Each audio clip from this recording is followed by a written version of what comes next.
All right. So, when I give you a probability, what should you turn it into? If I give you a probability in a percent, what should you turn it into? A number.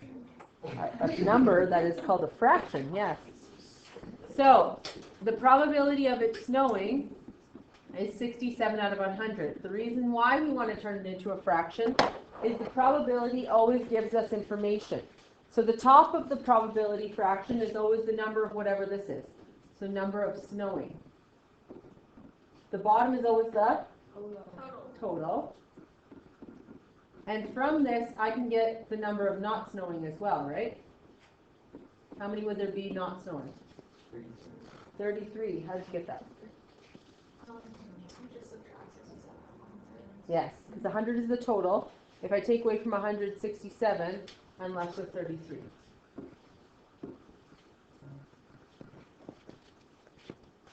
All right.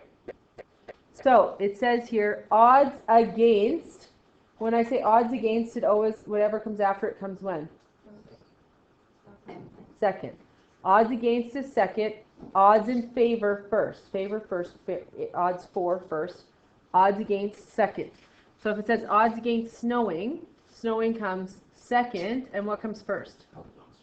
Not snowing. How many not snowing days are there? 33. And how many snowing days? 67. And what should our odds always add up to?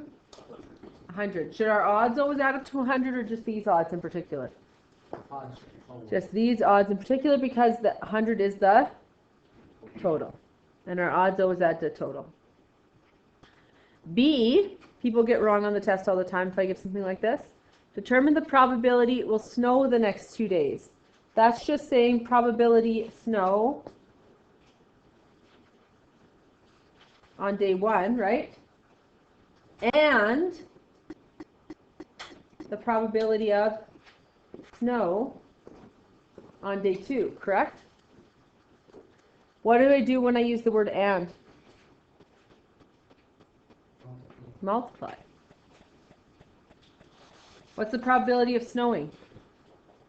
67 out of 100. You can't times percents. So you either have to turn it to 67 out of 100, or you have to turn it to its decimal, which is 0.67, right?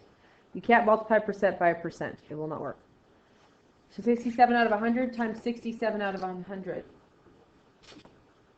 So that's probability of snowing on day 1 and snowing on day 2, right?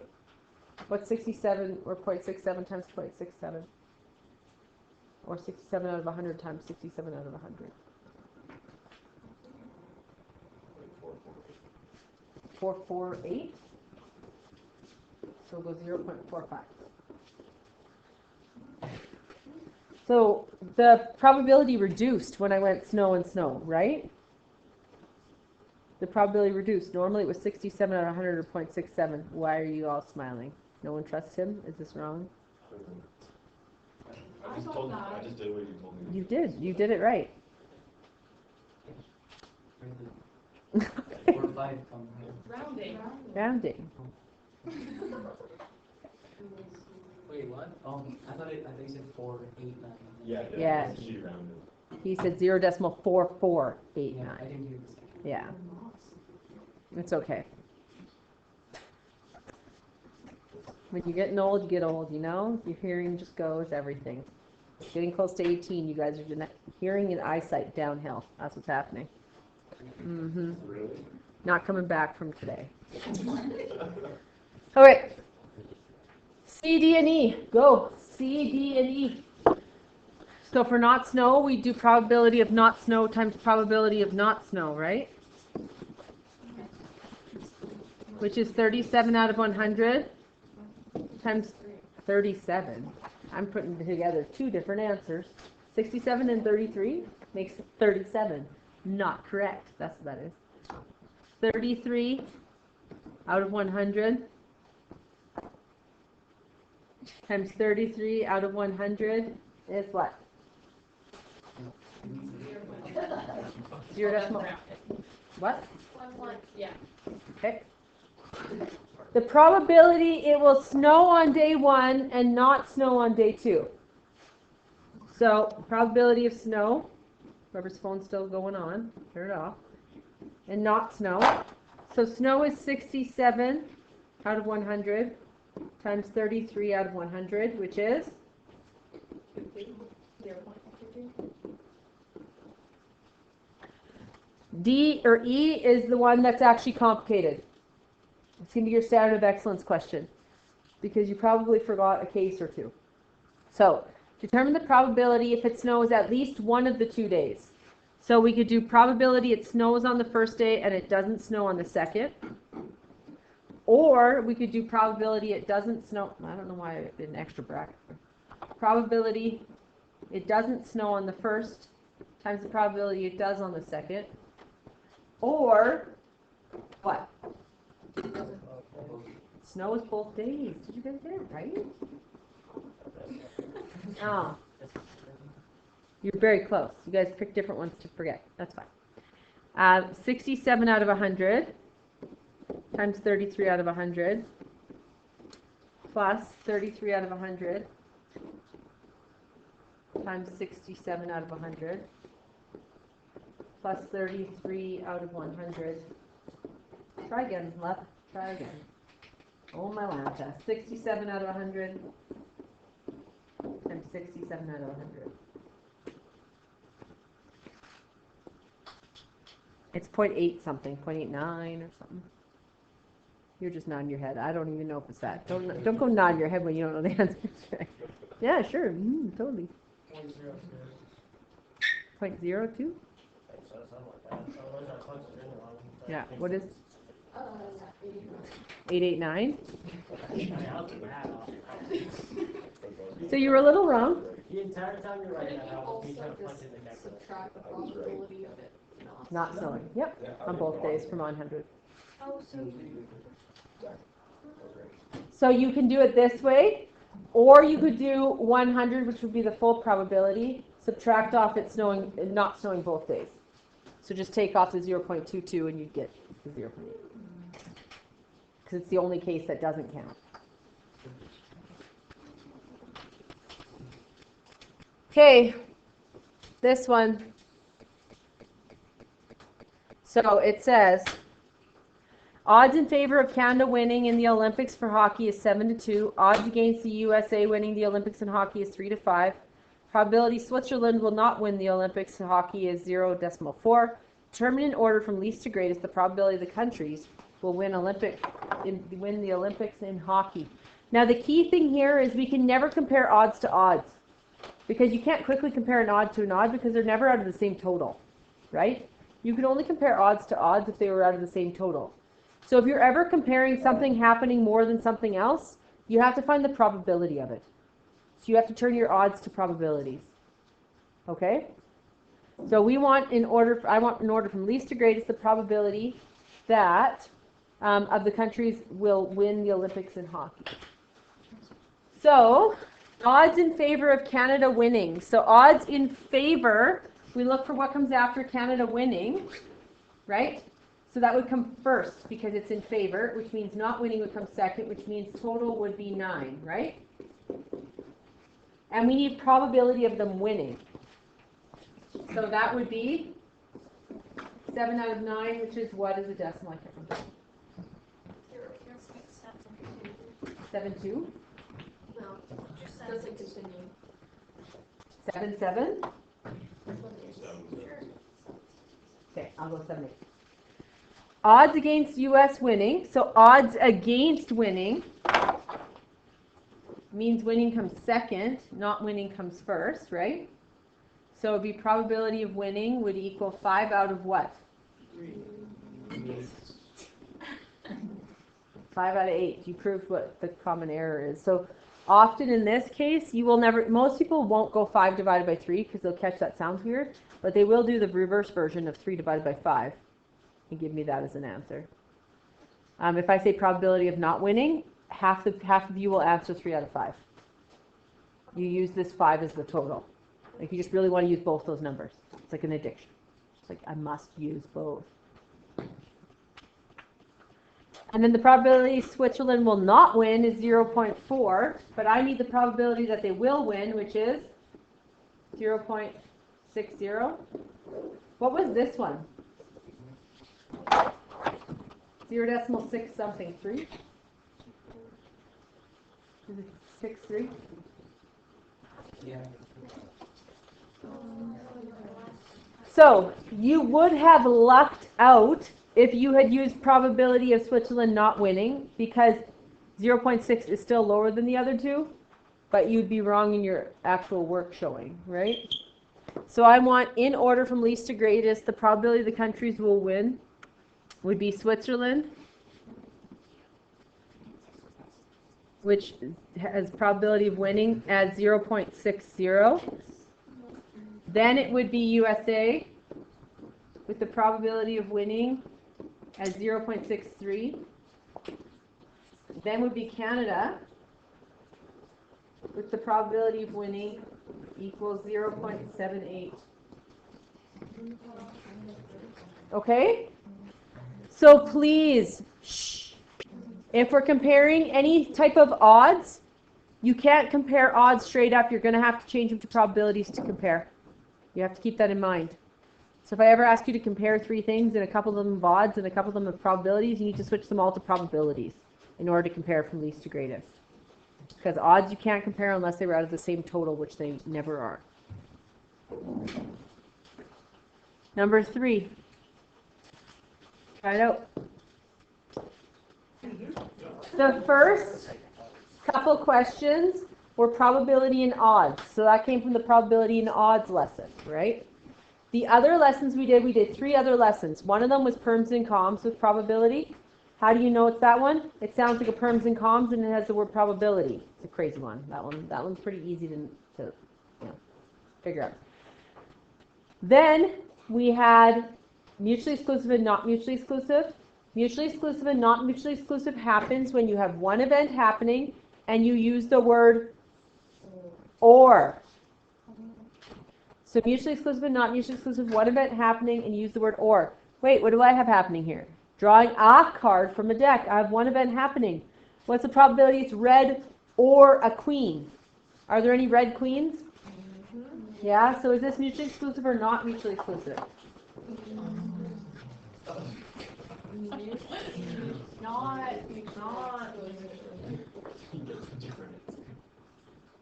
Not mutually exclusive means there are overlap. And the reason why that matters, you have to decide, is you have to remember to subtract off the overlap because you're going to count it twice. So if you don't subtract the overlap off, you're going to count the queen of hearts and diamonds twice. So we know with an or we add. So we're going to go probability of red plus the probability of a queen. And if you don't think anything about mutually exclusive or not, you're going to go 26 out of 52 plus 4 out of 52, and you're going to tell me it's 30 out of 52, and you'll reduce that, and you'll say it's right. The problem is, I counted the 2 red queens in the red, and I counted the 2 red queens in the queens. So I've actually counted 2 cards twice. So it's not mutually exclusive, so I have to remember to subtract off the red and queen, which is 2. Which is 28 out of 52, which reduces to 7 out of 13. Because you can take a 4 out of them.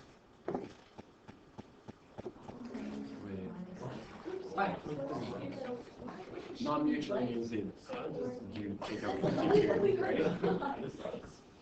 Yeah. We did think about it. Yeah, 5 to 3. So, we have to add the 2 up because it's or. We know that much, right? When there's an or, we have to add it up. We just have to think whenever we have an or, we have to think on the side, are they mutually exclusive? Because if they are, cool, add them up, we're done. Are they not mutually exclusive, or is there something that overlaps? Yeah? Okay, we have to subtract it off.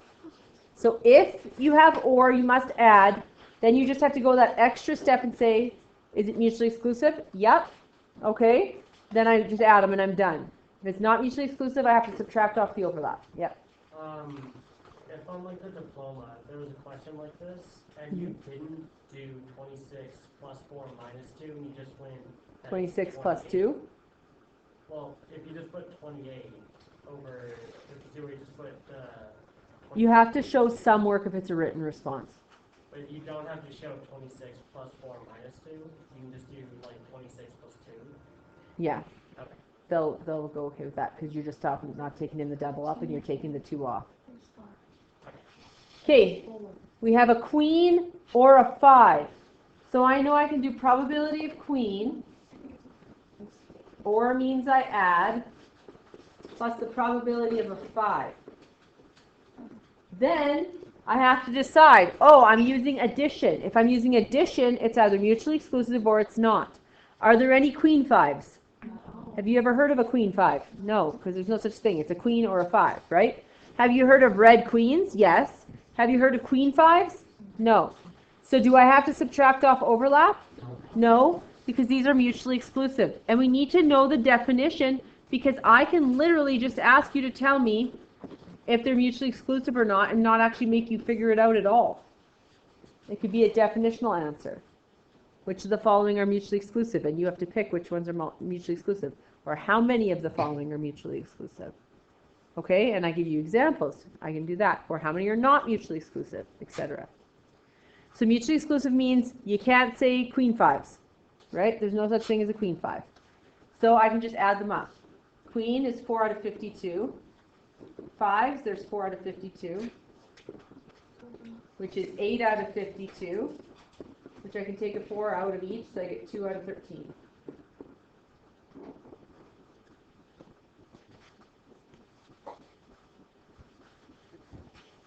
Number 4, I have 2 die are rolled, and they're 6-sided.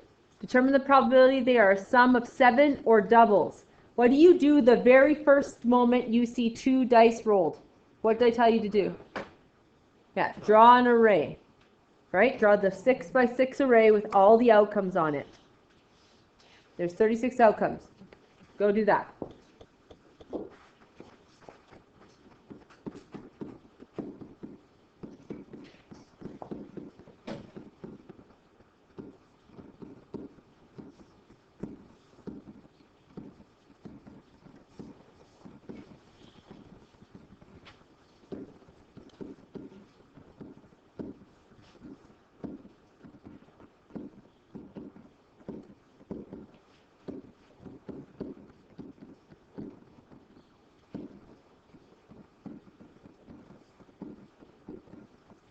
If you actually do the array, it doesn't even matter if you notice if it's mutually exclusive or not.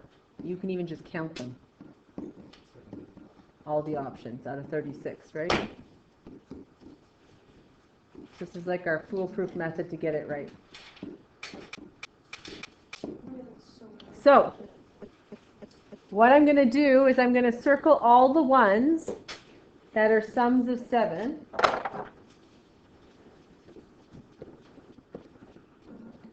And then I'm going to circle all the doubles. What word do I have in the middle? Or. When I have the word or, I decide if it's mutually exclusive or not mutually exclusive. That's a huge giveaway. If it's or, it's mutually exclusive or not. Some people are like independent and dependent. There's nothing to do with that. It's or. So do these have overlap? Are there any that are red, black? Nope. So these are what? Mutually exclusive. They're mutually exclusive. You're in a mutually exclusive relationship. You do not have overlap. So these are mutually exclusive. So when they're mutually exclusive, I can just add them and not worry about subtracting off the overlap. So I can go probability of a sum of 7 or probability of a double. So a sum of 7 is 6 out of 12. A double, what do you mean 12? I don't know what you're talking about. 36 plus 6 out of 36 is 12 out of 36, or 1/3. The great thing about the array is even if for some reason mutually exclusive and not mutually exclusive, right, Juliana? If they flew out of your head and you completely forgot about that, you could just add up all the circles. How many are circled? 12 out of how many? 36, and you'd have the same answer. So even if mutually exclusive and not mutually exclusive flew out of your head, you could say, oh, I need all the doubles and I need all the sums of 7. Okay, that's 12 out of 36 of them. done, because that's indirectly doing the whole addition process by adding them up. Okay? Number 5 is our last one. A 4-digit code without repetition is needed to get into Mrs. Lepp's car. Determine the probability. It's not true. The code begins with an even number and ends in an odd. This screams perms and coms, right? It's a perms and coms question. So remember, everything after the word probability affects the top. Anything before the word probability affects both. So try it out. 4-digit code. My hint to you is the top is going to have 4 blanks and the bottom is going to have 4 blanks. Try it out. So here I have a 4-digit code without repetition is needed to get into Mrs. Lepp's car. That's the only restriction I have for the denominators, that I can't repeat, right? So how many options would I have for this first blank?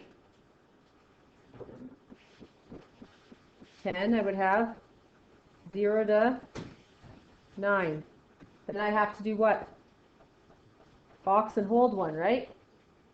Since it's a 4-digit code, I guess it can be 0 since it's not an actual number. It's a code, yeah. You're right.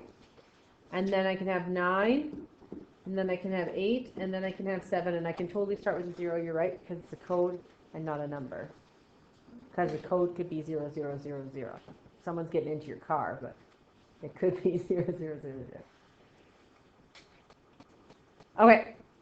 Then after the word probability, it affects the top, right? I still can't repeat because that was before the word probability, but the restrictions on the top are the probability the code begins with an even number, so that's 0, 2, 4, 6, or 8.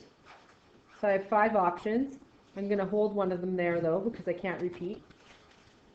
Ends in an odd, so I still have all the odds left because I didn't use one. So 5. And pretend I hold the 9 here. So then this blank, I still have 1 to 8 left, right? Which is how many? 8. Hold the 1, let's say. Then I have 2 to 8, which is 7. What do we get on the top? This one's going to give you a really weird decimal, so you're not going to want to turn it to a decimal.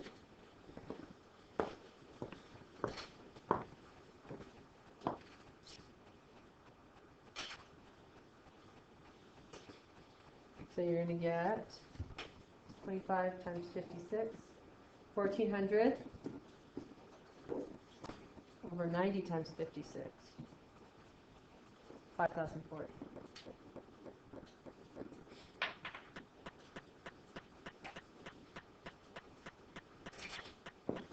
Five out of 18.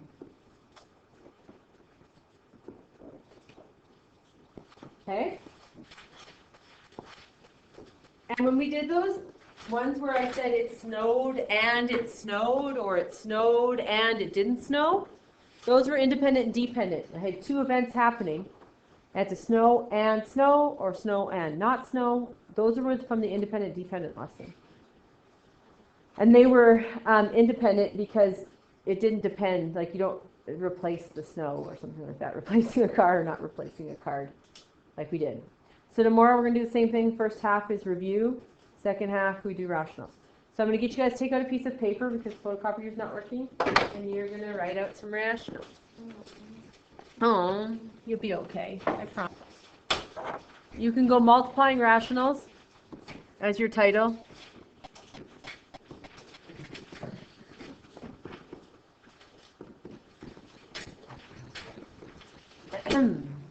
Multiplying rationals, and then you're going to go simplify. And you're going to write out question A.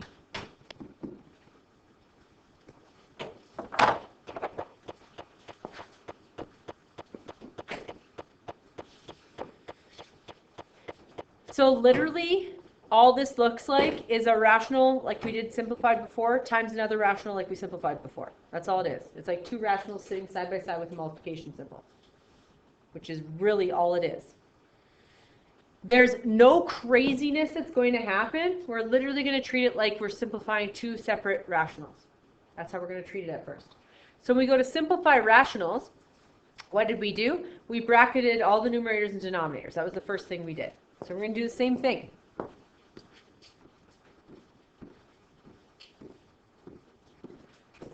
the next thing we did is we went to every numerator separately, every denominator separately, and said, can we take out a GCF or a difference of squares? That's what we did. Same thing we're going to do for multiplying.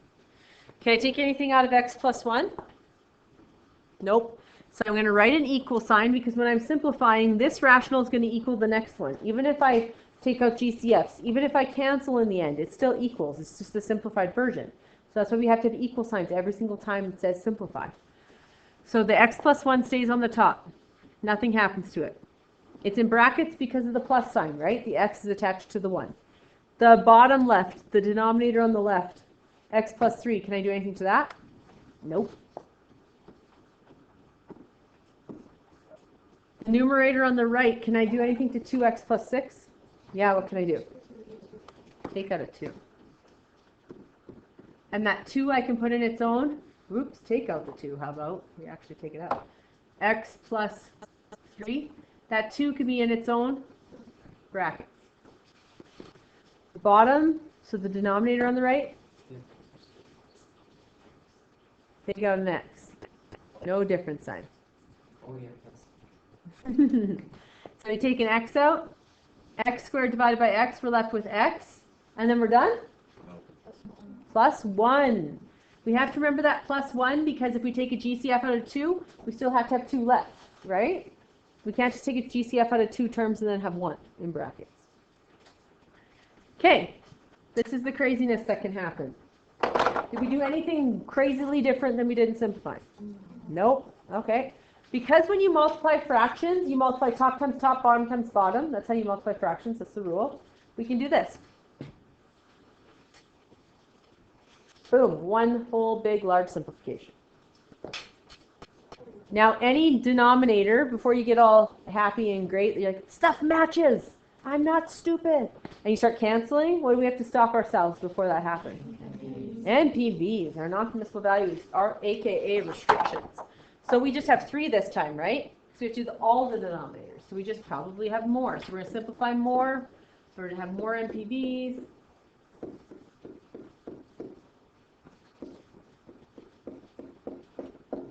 And I know it's really hard to not get excited and just start canceling because things match. Like in my own heart, I really want to start canceling. I'm like, things are working.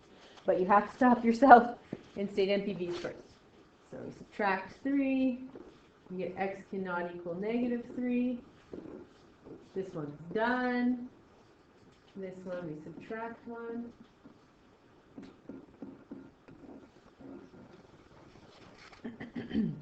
Why didn't I do the x plus 3 on the top? It's already been done, but why wouldn't I why don't you do any of the top things? Because they're allowed to equal 0. The only reason why we're doing the denominators is because they cannot equal 0. So we're stating all the x values that would cause them to be 0 and saying, nope, not today. You cannot equal that value today. Well, for this question, anyways. So we've done our NPVs, and now we can go cancel happy. So x plus 3, twins matched, x plus 1, x plus 1. What if I had 2 x plus 1s in the numerator? Can I cross them off for each other? No. Then I would have x plus 1 squared. Actually, I'd have 2 x plus 1s in the numerator, and they don't go away. They just join. So what's left over? These slashes are just 1s. So 1 times 2 times 1 is 2. 1 times x 1 is x. And then I have x cannot equal negative 3, 0, negative 1, and box that baby. Was that crazy from simplifying? Like way different? Nah, it's just like having 2 simplifying side by side and then we combine them. That's all it is. So if you can't simplify, that's what I told you guys the other day. If you can't simplify, addition or multiplication and division ain't happening because it's literally just simplifying, right? So we have to practice, practice, practice. So if you don't get simplifying, you need to come in and say, hey, Lepp, first set submittance, I'm there. I can't simplify. I need help. Help me. And then I will help you, and then we'll be happy, and then all of this will be so easy. You all look like you're falling asleep. It's fine. It's great. I won't take it personal. All right, you try B. Is that 2? Okay, for B, we have 12 and x squared that we can put in their own bracket, x cubed, sorry. But what I told you can do if you have x cubed is you can write them all out separately so you cancel off correctly. And then on the bottom, we can take out a 3 and an x. And then we're left with x plus 2. And the 3 and the x can go in their own brackets. Times the top, I can take out a 4 and an x squared. But instead of saying 4 and x squared, I'm going to say 4 and x times x. Because that's the same as x squared. When I take a 4x squared out of 4x cubed, I'm left with an x. Plus a 4x squared out of 8x squared, I'm left with a 2. And in the bottom, I'm left with a 5. And then once I've simplified it all, I can just go, hey, it's a multiplication symbol. I can write it all over 1. So I'm stating non-permissible values for any denominators. So 3, does that give me a non-permissible value? Does it have a variable? Nope. 5, does it give me a non-permissible value? Nope, it's just a 5. It'd be like 5 can't equal 0. So I'm just going to have x can't equal 0. That one's done. And then I have x plus 2 can't equal 0. Subtract 2. X can't equal negative 2. Then I can get all cross Siaki happy. Okay. So an x for an x. So I could cross this x off with one of these 2 x's over here or one of these 3 x's over here. But it's a 1 for 1 deal. You can't take like a 2 for 1 special. 1x for 1x, okay? The x plus 2 and the x plus 2. If you notice the numbers, you can do it. If not, just put the numbers together and do an extra step in the middle, which is what I'm going to do. So I can go 12 times 4 is 48. So I'm going to write a 48 in the front. And then I'm going to go x times x times x times x, which is x to the 4th. On the bottom, I have 3 times 5, which is 15. Now you could reduce the 48 into 15 by going 48 divided by 15 and make your calculator reduce it for you, which it will lovingly do. Or you can say, hey, I can take a 3 out of both. If I take a 3 out of 48, I get 16. If I take a 3 out of 15, I get 5. So that's going to be 16x4 over 5, where x cannot equal 0 and negative 2.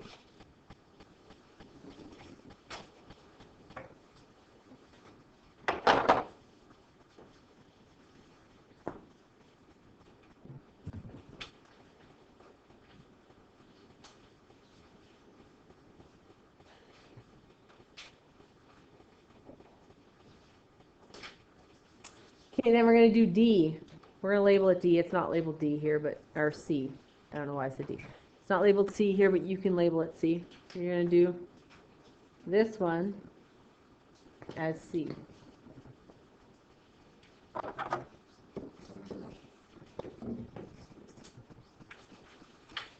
there another one in there? I don't know. There is another one somewhere along the lines here. Find it. Where is it? Oh, there it is. There's C. Do that one as C first. And that one is D. There. C. C. C. C. C. C. C. C. Oh, C. C. C.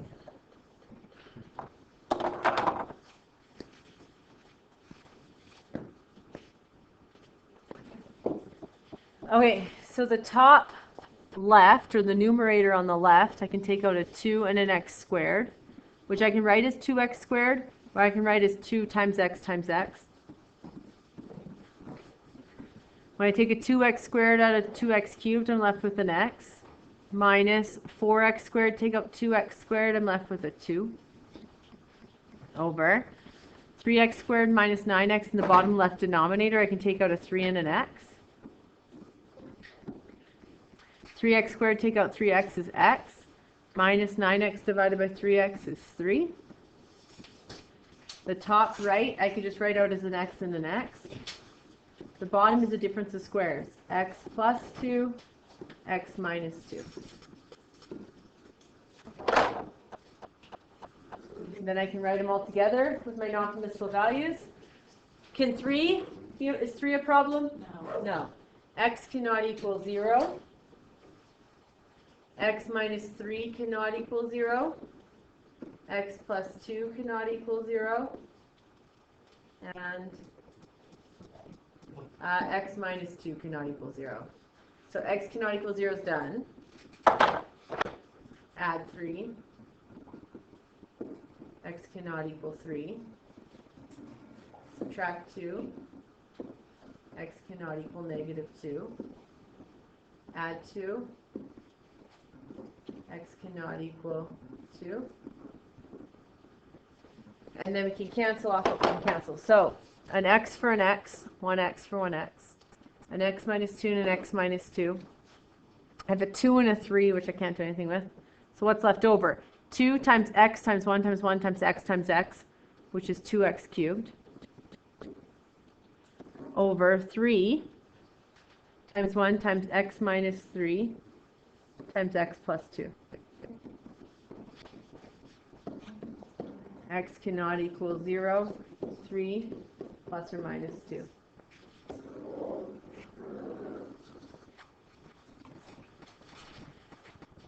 And then this one is due at the beginning of class tomorrow. Try that bad boy out. It's D. What was the answer to the last question? You couldn't copy it that fast? Really, Kelly? I had to erase something. I'm totally joking. I wrote it really fast. That was a ha-ha. Can you copy this one down first? Is that Cop- the whole question? Copy. Yeah, that's the whole question. Then I'm just going to go back to the other ones so people can copy.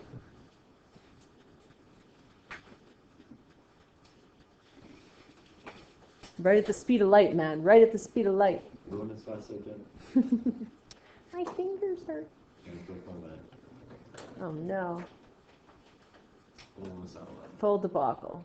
Got a pen in there? Kelly, Oh, it's coming at you. Ooh. Wow. This is my pencil too. you realize a lot of people have the same pencils, right, buddy? No, all these pencils are mine.